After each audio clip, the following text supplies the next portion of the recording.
In the shipyard, Nature Craft Hall and Carpentry Hall used 10 days to build 5 ships.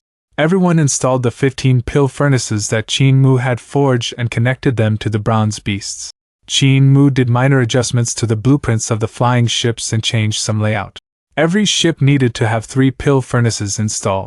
There were 3 bronze beasts on the ship, with 2 at the aft of the ship and 1 at the bottom. The heads of the bronze beasts could turn in all directions. Changing the materials of the flying ship from wood to black iron and black copper had resulted in its weight increasing exponentially. 1 pill furnace was definitely not enough to make it fly, so Qin Mu added 2 more.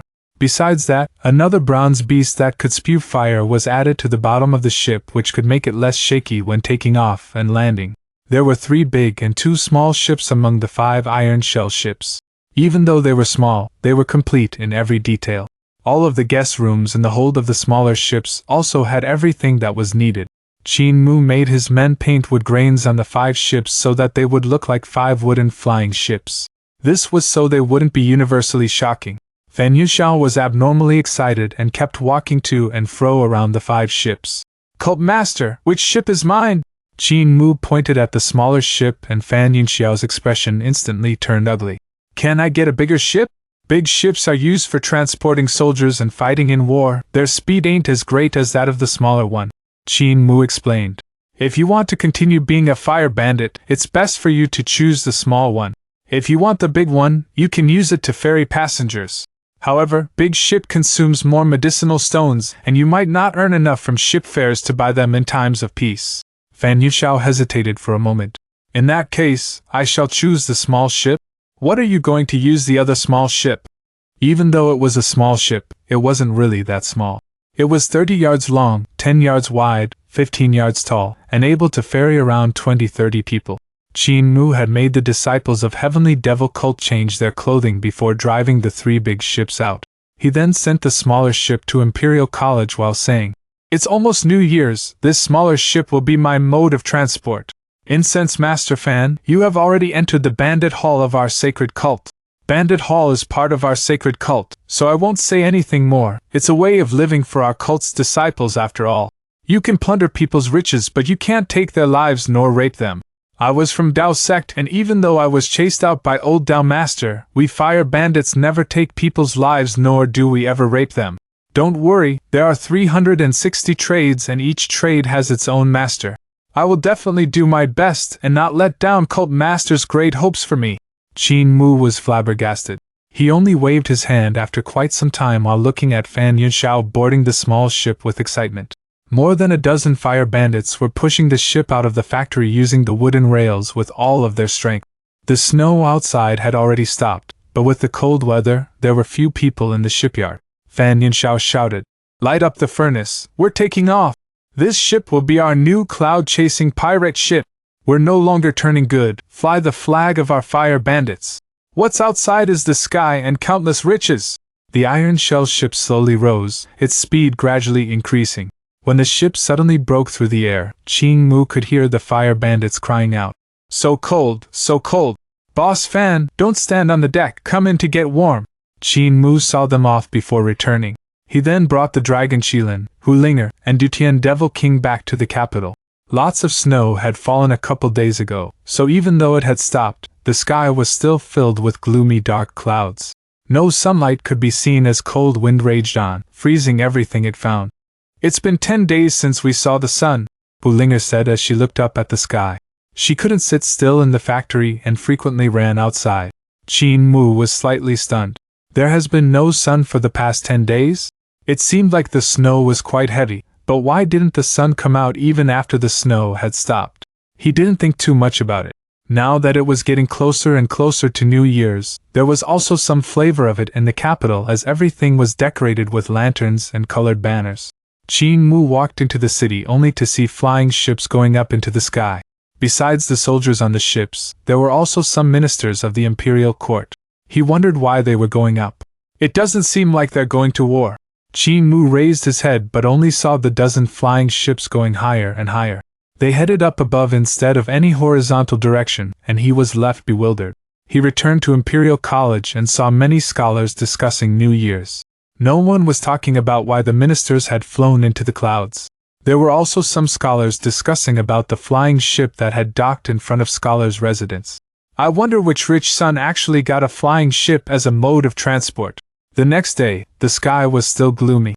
Gu Linwan gathered all the scholars of Imperial College and announced, "The Emperor has called a holiday for the New Year's, so you can now all return home."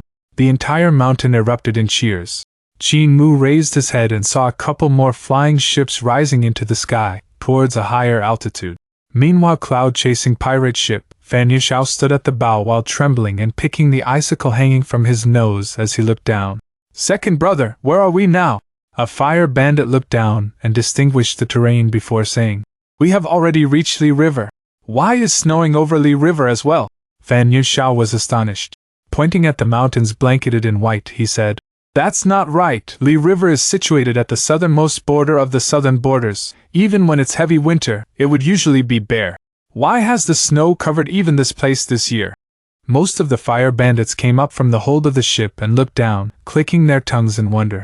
Suddenly Fan Yuxiao's expression changed slightly, and he hurriedly asked, "We're over thousands of miles away from the capital city, right?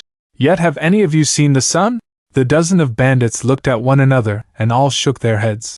Fan Yuxiao took a cold breath and looked at the gloomy cloud in the sky while muttering, "A cloud that covers a radius of a few thousand miles. Could this curve be an ordinary cloud? And this snow, even the southern border is under it. This coming year might not be a year of peace, but instead might be a year of disaster with starving people everywhere. If people starve and have nothing to eat, they will start to rebel. I thought I could earn quite a sum of money during the couple years of peace. Second brother, increase the firepower of the pill furnaces to their maximum. Let us continue heading south." Over 2 hours later, cloud-chasing pirate ship had flown out of the southern border and into the sky above the southern sea. Suddenly, a bright light in front of them dazzled their eyes, and when they flew over there, they were met with the light of a blazing sun shining freely, illuminating the surface of the sea like it was a sapphire. Fan Yuxiao turned his head back to have a look and sucked in a deep breath. An incomparably ginormous gloomy cloud shrouded the entire territory of Eternal Peace Empire. In Imperial College, Qin Mu packed up his luggage and prepared to return to Great Ruins when a directorate walked over while shouting in a loud voice, "Palace Grandee, the Emperor has ordered that all officials with 6th ranking and above have to head to the Imperial Court for discussion. Anyone who does otherwise will be punished." Qin Mu placed his luggage down and said to Hu Linger, "You guys shall remain here for now. I'll go to the palace and take a look." It was his first time attending the Imperial Court, and when he came to the Imperial Court Hall, there was already a vast crowd there. Thousands of officials had squeezed in. Luckily, the Emperor's audience hall was huge enough to accommodate these many people. Emperor Yanfeng sat on the throne in the audience hall and had a worried look on his face. He would ask time and time again, "Is Imperial Preceptor here?" When he heard that Eternal Peace Imperial Preceptor had yet to come, the worried look on Emperor Yanfeng's face grew even heavier. After some time, Emperor Yanfeng cleared his throat and said in a resounding voice, "No need to wait for Imperial Preceptor anymore. My dear ministers, it's been over 10 days since you have last seen the sun, is that right? I too have not seen the sun for over 10 days, and not only me, the entire Eternal Peace Empire had not seen the sun for over 10 days. I received memorials from officials all over the world that snow is falling everywhere. From the northern desert to the southern sky, from Sunrise Island in the east to Secret Waters Pass in the west, lots of snow fell, 6 to 7 days worth of it." The Emperor stood up from the dragon throne and pointed upwards with his trembling finger. "A cloud has covered the entire territory of our Eternal Peace Empire." When he said it, the hall began to buzz with discussions. It was almost impossible for something like the single cloud covering the entire Eternal Peace Empire to happen, yet it did. Eternal Peace Empire had a broad territory spanning 90,000 miles from east to west and 80,000 miles from north to south. Now that the entire territory was under snow and even for 6-7 continuous days, it was something that should have been impossible. Divine arts practitioners had the ability to summon wind and rain, but they could only make the rain descend and the wind blow in a small area. They could never control the kind of spell that could cover the entire Eternal Peace Empire. However, this was no natural disaster. It rarely snowed in the south of Gold River, while it was even more impossible to have rainy or cold weather at the south of Surging River. On top of that, when it came to Li River, all 4 seasons were like summer, so there was no possibility of snow there. If that wasn't enough, the snow had descended on the whole empire at the same time. Emperor Yanfeng gave a cough and quieted all the ministers. Minister of Agriculture, there are probably quite a number of ministers who don't understand how scary this snow is. You can explain it to them. An old minister stepped out of the ranks. He was the Minister of Agriculture of Eternal Peace Imperial Court and managed the agriculture of the entire empire. He bowed and said, "Your Majesty, ministers, this snow disaster doesn't affect the next year's harvest for the villages to the north since they are used to enduring through winter and had made preparations. The crucial point is the south. After this huge snow, the villages of the south will probably be frozen clean. When the next year comes, the south would most likely have no harvest at all." The Minister of Revenue immediately asked, "Minister of Agriculture, by the south you mean?" "Everything south of Gold River." All of the ministers took in a cold breath, and even Qin Mu was shocked. He also had a geographic map of Eternal Peace Empire. Gold River originated in the Great Ruins and stretched all the way to the east for tens of thousands of miles before entering the ocean. The land south of Gold River was 2/3 of Eternal Peace Empire's land. This meant that 2/3 of the Empire's land would have no harvest. "This, Your Majesty, I think we should channel the rations and fodder from all places to the south, preparing to send relief." Grand Servant stepped out of the ranks and bowed. "The south just went through a war, so there are many counties that still require relief. I'm afraid that the rations there have already been depleted, so may Your Majesty channel rations from the north to save those people from the disaster." Minister of Agriculture sighed. "As of now, we can't channel anything. Lords might not know, but the war had depleted rations and most of them are gone everywhere. If we channel the rations to the south now, they will only be eaten by the starving people. Once these rations are finished, we won't even have the grains to plant anymore, and there will be nothing to eat when autumn comes. Lord Grand Servant, if the starving people have nothing to eat, they will start eating humans. Are we supposed to just let the people of the south starve?" Minister of Agriculture said. "Provisions would have to be transported to the south, but we must provide them in limited quantity. We need to give them just enough to survive. There are actually some granaries in the south, but they all belong to influential families and landlords. If we want to touch their provisions, I'm afraid they would instigate the disaster victims to rebel." "Your Majesty." Emperor Yanfeng's expression sunk, and he said, "I will think of something regarding the provisions of the influential families and landlords." "Continue." "Yes. Other than the south, there's another huge disaster looming over us," said Minister of Agriculture. "The north is usually cold during winter, but it's even colder this year. Walking through a few counties in the north, I discovered farmers chopping down trees to burn them for warmth. This resulted in many forests being cleared out, turning the area bare. For the north, which can endure the cold to resort to chopping trees for warmth, you can imagine the current situation in the south. If the trees in the south are completely cleared out, mountain torrents, landslides, and floods will definitely become endless. A natural disaster can result in a man-made disaster, and a man-made disaster can result in many more natural disasters. However, if we don't let the victims chop down trees for warmth, I'm afraid that countless people will be frozen to death. When that time comes, I'm afraid most of the families will die." Emperor Yanfeng let out a deep breath, and the ministers of the imperial court also became quiet. It was so silent that even the noise of breathing became jarring. If they didn't chop down the trees to burn, the farmers would be frozen to death. Yet if they chopped down the trees, there would be more disasters. A snow disaster had made a huge empire like Eternal Peace Empire sink into circumstances in which they had to make a difficult choice. Minister of Agriculture continued, "The crucial point is that we don't know how long this cloud will last. If the gloomy cloud disperses in a few days, we can minimize the damage to the lowest. But if it doesn't, the empire will be in danger." "I understand." Emperor Yanfeng leaned back, looking powerless. "Now, my dear ministers, do you understand how dangerous the situation is, right? Lately, some renegades rebelled, but I was still unworried and didn't pay any attention to it. I knew nothing would come out from what they were doing, and they would be eradicated by Imperial Preceptor and my dear ministers. However, this snow disaster and this cloud is going to break our Eternal Peace's fate. Dear ministers, do you have a way to solve this?" All of the civil and military ministers fell silent. Even with their remarkable abilities, they couldn't blow away the cloud or melt the snow. Emperor Yanfeng looked at his ministers and felt angry and anxious in his heart. Snow, a single cloud, were they going to tear this empire apart, destroy their 100 years of effort? A civil official said. I think this is because Imperial Preceptor's reform has angered the heaven. Emperor Yanfeng burst into anger. Drag him out and execute him! That civil official immediately knelt down and cried out with all his might. Your Majesty, heaven has its heavenly law, and Imperial Preceptor's reform is going to change the heavenly law, so heaven is angered. People will suffer from the anger of heaven, unable to do anything about it, Your Majesty. Men! Emperor Yanfeng was infuriated. A disaster is upon our empire, and you're still eager to delude people with lies.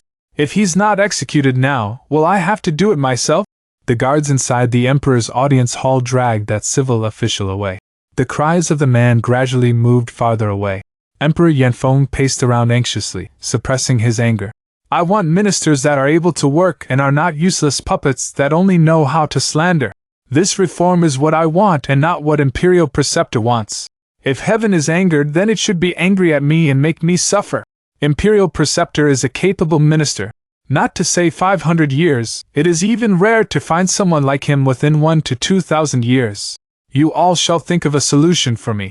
If you can't think of anything, there's no need for any of you to go home and no need for you to celebrate New Year's. Your Majesty, why not store the cloud away? A voice asked from the audience hall. Since you can't chase it away, why not just store it away? All of the ministers looked over at the speaker, and Emperor Yanfeng's gaze also moved on him. So it's Palace Grandee. What great idea does Palace Grandee have? Why not share it with all of us? Qin Mu said. I have seen treasures like the fire bottle gourds in the army which the soldiers used to store their true fire. When it comes time to battle, they would release the fire stored inside. When Hall of Supreme Healing slipped up in refining medicine and paralyzed the entire Imperial College, the former Grand Chancellor had used a bottle gourd to store away the anesthesia to save Imperial College. I was thinking if we could use treasures like the bottle gourd to also store away this dark cloud? Emperor Yanfeng looked at General of Heavenly Strategies and asked, General Qin, do you think this can work? General of Heavenly Strategies had the surname Qin and name Jian. He was the head of the generals and also the sect master of the influential Qin family in the capital city. He stepped out of his ranks and said, Your Majesty, what Palace Grandee suggested is plausible. However, there aren't this many fire bottle gourds in the army. The ones we use are wisteria bottle gourds which are handed to the Vermilion Bird troops all around the world. There is a total of 1 million such bottles in the entire empire, and this amount would only be enough to store away 1 province worth of dark cloud. With so many provinces in the empire, it isn't possible to rely solely on the fire bottle gourds from the army. Qin Mu then spoke up. Even though there aren't many bottle gourds in the army, the empire has many officials that cultivate spells and influential families with powerful people. There are numerous strong practitioners in the imperial court as well, and with a decree from your majesty, you could order all them to create treasures to store away the dark cloud in the sky. With so many people, the county magistrates, young magistrates, and magistrates who are also strong practitioners could take responsibility for the area under their jurisdiction. With the strong practitioners of the army going to help out in each and every area, we could expect to mostly get rid of the dark cloud. Emperor Yefeng pondered it for a moment. There would be some difficulty in mobilizing the divine arts practitioners of the entire empire to get rid of the cloud.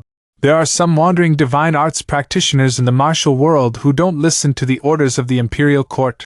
Therefore we will need your majesty to do it yourself, showing an example to the whole world, said Qin Mu. If your majesty leaves the capital and goes to each province to store away the dark cloud, the people will naturally follow suit. Most of the civil and military officials looked at one another.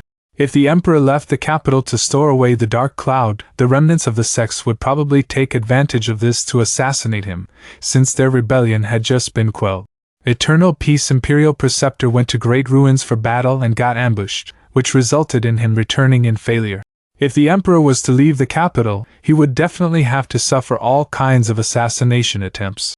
Just as everyone was about to say something, Emperor Yanfeng's eyes lighted up and he smiled. Right. Minister Qin, do you have any other ideas to handle this snow disaster? The snow disaster is already here, and I'm helpless to do anything, Qin Mu said. I've heard of a sentence once, the path of a saint is not different than the one of a common person. With so many divine arts practitioners in the world, if the sun came out and melted the snow, you could have these divine arts practitioners personally go down to help clear up the frozen villages. They could help plant the grains again, and there might even be harvest next year. If there's no wind, we can invite the divine arts practitioners to send wind. If weeds grow, invite divine arts practitioners to remove the weeds. If there is insect damage, invite divine arts practitioners to remove the insects. If there is frost damage, invite divine arts practitioners to use fire to get rid of the frost. Your Majesty, these are words of the devil.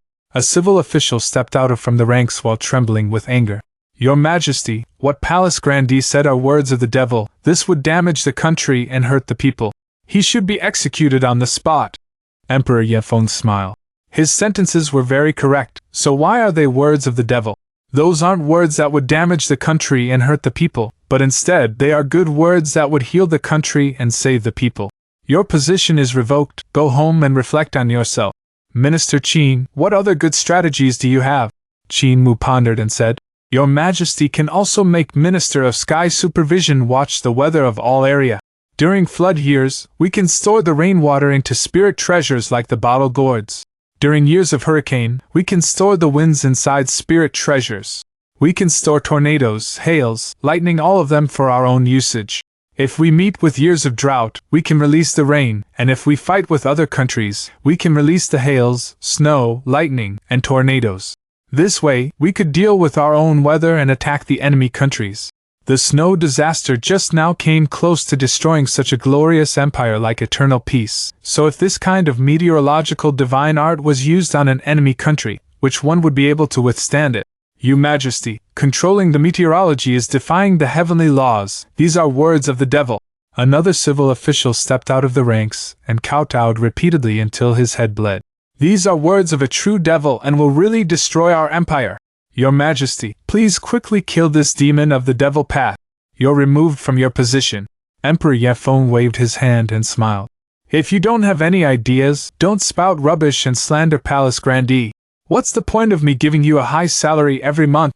This snow cloud is the one destroying our empire. Men, drag him out. Palace Grandee, talk is easy, action is hard.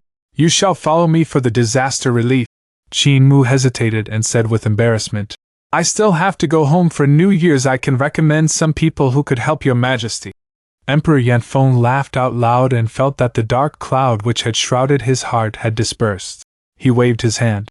Approved. That's fine, I'm in need of people now, and if the people you recommend are really useful, I won't leave you wanting. Duke Wei's heart trembled slightly. Heavenly Devil Cult is going to enter the Imperial Court. Come to say of it, I'm now the Heavenly King of Heavenly Devil Cult and have long entered the Imperial Court. This young cult master really knows how to curry favor. With Imperial Preceptor not in the Imperial Court these days, he took the chance to plant his men. If Imperial Preceptor were to stay away for a few years, I'm afraid even the Emperor would become part of Heavenly Devil Cult. Where exactly did Imperial Preceptor go? He went on such a long tour with his wife and doesn't even bother to come back when such a huge thing has happened. This cloud is big enough yet not big enough. This cloud and snow in Eternal Peace Empire are more like a warning. In the west, on majestic Mount Meru, the golden-topped Great Thunderclap Monastery stood tall. It was situated atop the layer of clouds, and old Rulai looked towards the territory of Eternal Peace Empire. He could see the sun shining with a golden brilliance, which made the sea-sized cloud abnormally bright. Once, in the long history of Great Thunderclap Monastery, we have witnessed such a meteorological attack.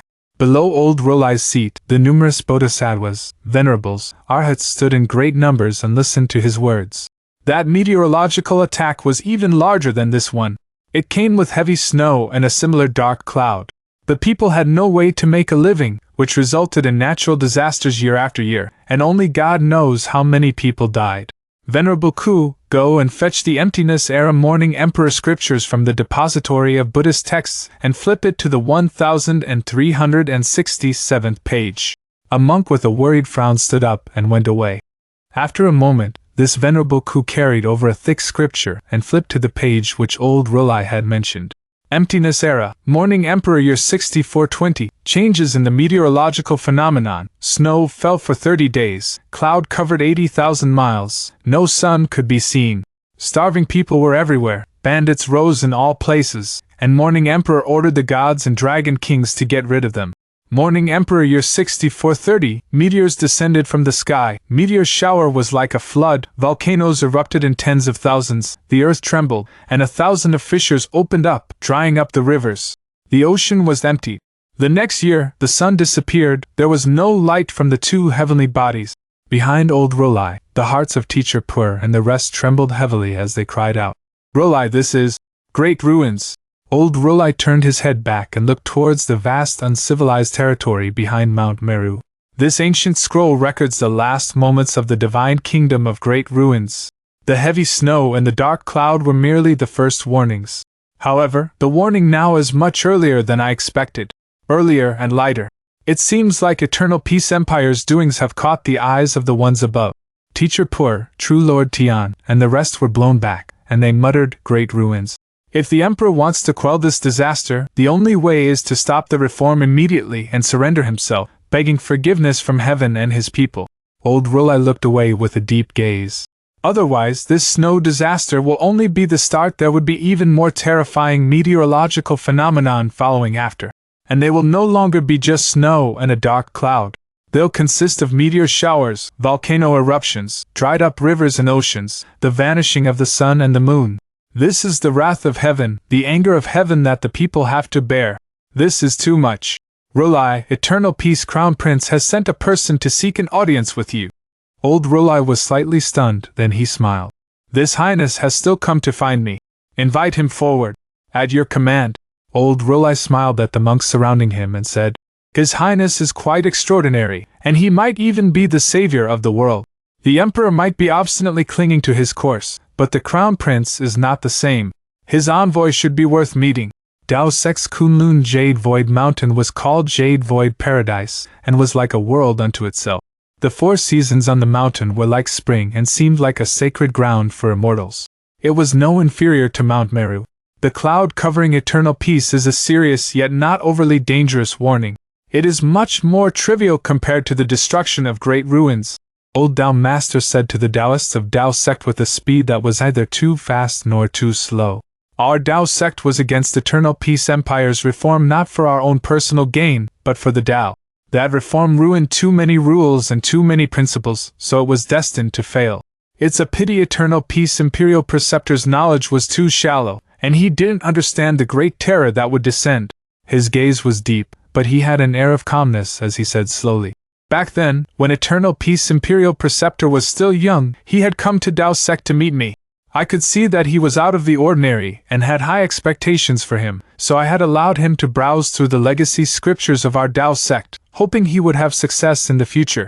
As for sectarian bias, that was thrown to the back of my head. For such a talent, I naturally had to discard sectarian bias and groom him to the best of my ability. When he had become the Imperial Preceptor, my expectations turned into disappointment. Why? It's because Dao models itself after nature.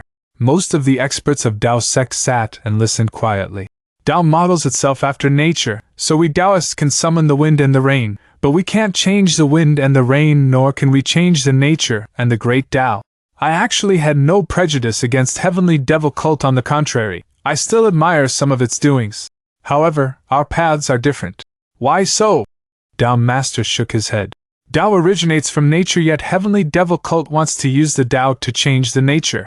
This is the biggest difference between our Dao sect and Heavenly Devil Cult. This is also the reason why Heavenly Devil Cult is being referred to as the Devil. Most of the Taoists of Dao sect were slightly shaken. Dan Yangzi said, I've observed the disciples of Heavenly Devil Cult using spells to move the clouds and spread the rain. During periods of drought, they would make rain fall and collect money from the farmers. There were some people using drilling spells to create wells, solving the problem of having no drinking water. There were also people who would use true fire to smelt ores and retrieve the metal to forge farming equipment for sale. There were even some Devil Cult's disciples that collected money from farmers to hunt down demon beasts. Heavenly Devil Cult is indeed going against the nature which Dao originates from, changing the nature, Dao Master said. Using the path, skills, and divine arts for the common people is to change the nature, to destroy it. Changing the nature and destroying the nature is changing the great Dao and destroying the great Dao. Heavenly Devil Cult's teachings are wrong, so they can only move into the devil path. Another of their teachings is to act straightforwardly, to follow the course of nature. This means to let one's desire run wild and do as you please. If this isn't what a devil does, then what is a devil? He sighed and said. Imperial Preceptor is too deeply influenced by Heavenly Devil Cult, which is why he has used Heavenly Devil Cult's ideology to run a country. The disasters that Great Ruins experienced will also come to Eternal Peace Empire. This is the punishment of heaven, the calamity sent by heaven. Be that as it may, the people are innocent. Dao Master softened his tone then. You all shall go down the mountain. The punishment from heaven that the Emperor and Imperial Preceptor have invoked shall not be borne by the people. Go and help the commoners that are in trouble and save as many people as you can. When you save the people during your travel, you can also find youths with good foundation and continue adding more descendants to our Dao sect. At your command. The experts of Dao sect all went down the mountain. Dao Master looked up at the cloud above Eternal Peace Empire and sighed. This shouldn't be borne by the people if Imperial Preceptor and the Emperor still obstinately persist in going about things the wrong way. My Dao sect will have no choice but to enter the secular world. Qin Mu contacted left and right guardians and passed down his decree. You shall assist the Emperor in sending disaster relief and storing away the dark cloud in the sky. You can send our disciples to the south to help get rid of the frozen crops and replant them. Many people will die in this snow disaster, so just do your best and save as many people as possible. Also, make sure that our disciples remain careful, since there will definitely be riots with such a disaster around. The world will certainly not remain at peace. At your command. Left Guardian Ning Daoqi hesitated for a moment, then said, Sacred Cult Master, what identity shall we assume to assist the Emperor? If the Emperor confers a title on us, shall we accept it? Qin Mu thought for a moment. Assist the Emperor with your own identities and with the power of the Sacred Cult. If the Emperor confers a title on you, just accept it. If the Emperor can tolerate Imperial Preceptor, he can tolerate us too. We are part of Eternal Peace Empire, so there's no need for paranoia. He paused for a moment, then added, Even if the world is in chaos, the divine art practitioners who are used to being high at the top will definitely not be willing to become like our Heavenly Devil Cult and serve the ordinary people, helping them in their need. Imperial Preceptor had once said that he killed a batch of contrarians, but he still couldn't kill all of them. After killing one batch, there would be another batch. I had thought Imperial Preceptor was joking, but it seems like it's true. Qin Mu raised his head and looked at the dark cloud in the sky and said with a smile that wasn't really a smile. This snow and the dark cloud have created a disaster that can destroy the country, yet they are still thinking about what is devil-like and what is not. Not once did they think about helping the people. They're probably too used to being high at the top and think that helping the commoners is an insult to them, so it's the devil path. He shook his head. These kind of people aren't few in number, and there are probably extremists among them who would take this chance to rebel or even target our Heavenly Saint cult. You too must be careful. Cult Master, don't worry. Our cult does not have an undeserved reputation for standing tall until now, not crumbling under the so-called orthodox path. The two guardians bowed and left. Qin Mu composed himself and raised his head to look at that dark cloud above Eternal Peace Empire before shaking his head and returning back to Imperial College. Hu Linger, Dragon Qilin, and Dutian Devil King were already waiting on the ship. Qin Mu said, We should buy some New Year's goods on the way back to the village. I'm afraid there might no longer be anything in Border Dragon City. With Eternal Peace Empire in such a precarious situation, I reckon there will be much fewer merchants over there. Dutian Devil King raised his head and sized up the sky while chuckling. Your world is going to be in trouble. This heavy snow and dark cloud has shrouded the entire territory of your Eternal Peace Empire, right? Qin Mu's heart moved slightly, and he asked politely, Lord Devil King, what wise opinion do you have? Kneel down and lick my toes, then I will tell you, Dutian Devil King said, acting high and mighty. Qin Mu threw a glance at Hu Linger, and she opened the compartment in the chest area of the eight-armed god statue. She sat down inside and controlled Dutian Devil King to kneel down and stretch his tongue out to lick Qin Mu's shoes. Dutian Devil King immediately cried out, Devil can be killed but cannot be humiliated. Stop, I'll say it. Qin Mu raised his hand. Hu Linger relaxed her control, and Dutian Devil King immediately jumped up. He spat twice and no longer dared to be impudent. These few days, Hu Linger had been oddly clever and messed with Dutian Devil King until he became submissive. He felt that a wise devil knew better than to fight when the odds were against him, so he could only cooperate with the demon fox. Dutian Devil King raised his hand to wipe his mouth and sneered. This is the method of a god, and not any normal god. If my true body descended, I could also execute this kind of action and use a meteorological phenomenon to attack, eliminating the entire human race. I could wipe out your race and turn this world into the new Dutian. However, the god that used this meteorological attack seems to be a little gentler, so they didn't land a ruthless blow. I reckon this snow and cloud are merely a gentle warning. Warning? Qin Mu was stunned. Just a gentle warning? This gentle warning would probably kill millions of commoners since they wouldn't be able to make it through winter. He got lost in thought, and his mind ventured to Great Ruins. Because of the decree of a god and a devil, the people of Great Ruins were abandoned and gained the despise of everyone else. If the gods and devils don't die, there will be no end to trouble, Qin Mu said coldly. Why, if the gods and devils don't die, there will be no end to trouble. Eternal Peace Imperial Preceptor stood on the clouds high up in the sky while looking at that incomparably vast cloud above Eternal Peace Empire, and sighed ruefully. The woman beside him could only be said to be of average beauty. She wasn't incredibly pretty, but she was not ugly either. She had a pleasant look and was one of the palace maids rewarded to Imperial Preceptor. Among the many of them, she was the only one that became his wife. The thoughts of this woman were very incisive as she asked, "Husband didn't go back this time. Is it because you feel that the Emperor can solve this natural disaster? Even if the Emperor can't solve it, there will be people who will solve it for him. There's no need for me to return." Eternal Peace Imperial Preceptor smiled. "Let us go to the little jade capital in the sky.